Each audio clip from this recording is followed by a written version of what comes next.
So yan po mga boss ang minivan at naputol po ang kanyang muffler. So paandarin natin to, pakinggan po natin. At shoutout po kay Dudong Jikal at ito po ang may-ari mga boss.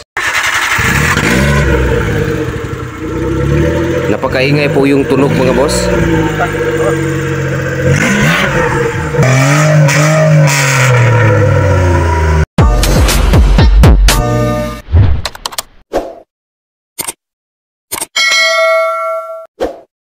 So ito po ang dahilan mga boss na napakaingay po yung tunog niya dahil naputol po itong exhaust pipe mga boss. Itong pipe mga boss ay kadugtong po ito sa kanyang muffler mga boss. So ito po ang ating gawin mga boss, i-welding po natin to gamit po ng ating acetylene dahil manipis lang po ito mga boss, hindi po pwede ito na gumamit kayo ng electric welding mga boss. Dahil ang acetylene welding ay kaya po niya ito i-full weld kahit manipis po ito katulad nito mga boss, okay? At pati rin dito sa mismong muffler mga boss, tingnan nyo.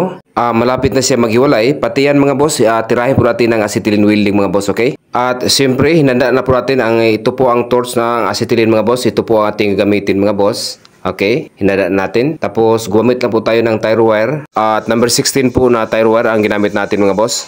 At gumamit po tayo ng lighter mga boss, pang sindi. Pati ito, gumamit po tayo nitong sunglass mga boss dahil protection po yan sa ating mata, okay? At panglas mga boss, ito pong steel brush, panglinis mga boss.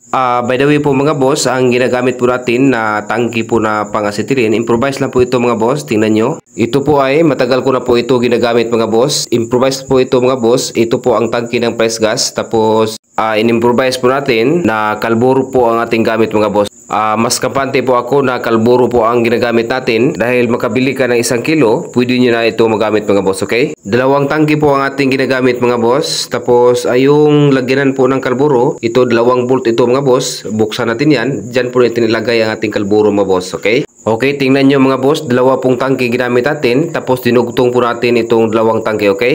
At ito namang banda mga boss, ang purpose dyan ay mayroon pong bolt na kinabit natin ay dyan po natin ipalabas kung puno na po ng kalburo itong tangki mga boss, okay?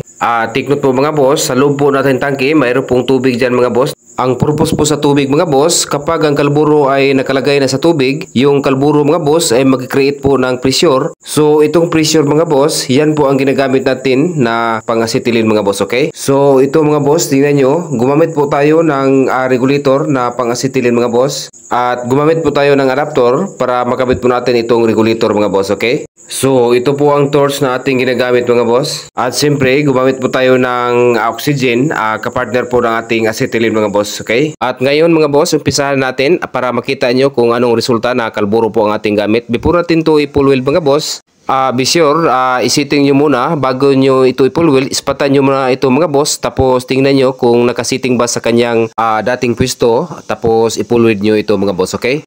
At ngayon umpisahan natin mga boss, okay? Sindihan mo natin tong torch natin, okay? Magkatulad lang po sila mga boss sa resulta ng acetylene o kalburo ang gamit mga boss, okay? Tingnan nyo. At ngayon umpisahan natin, ispatan mo natin to bago natin i-full weld.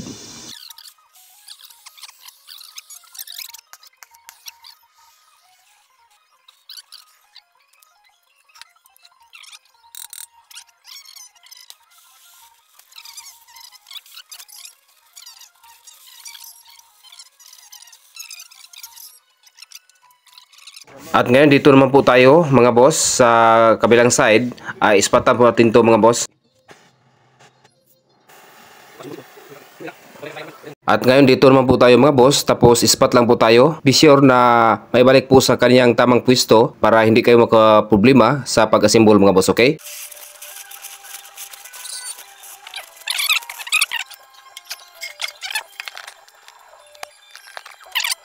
At ito po ang una po natin i-full weld mga boss.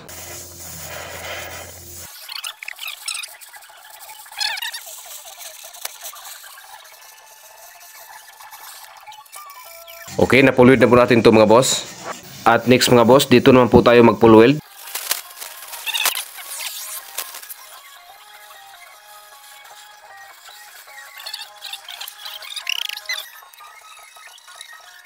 At ngayon dito naman po tayo mag-full weld sa may mismong muffler mga boss.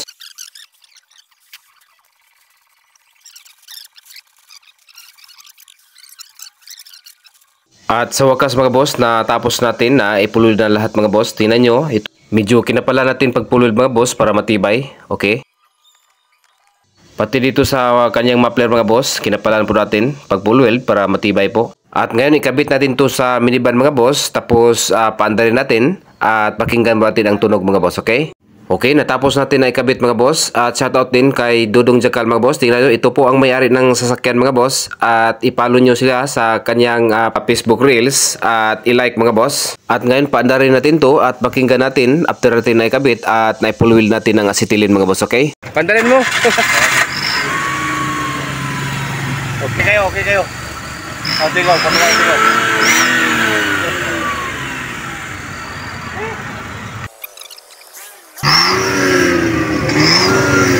At yan lang po ating kabuang video mga boss at maraming salamat sa inyong panood at God bless. Enjoy po sa pag-DIY.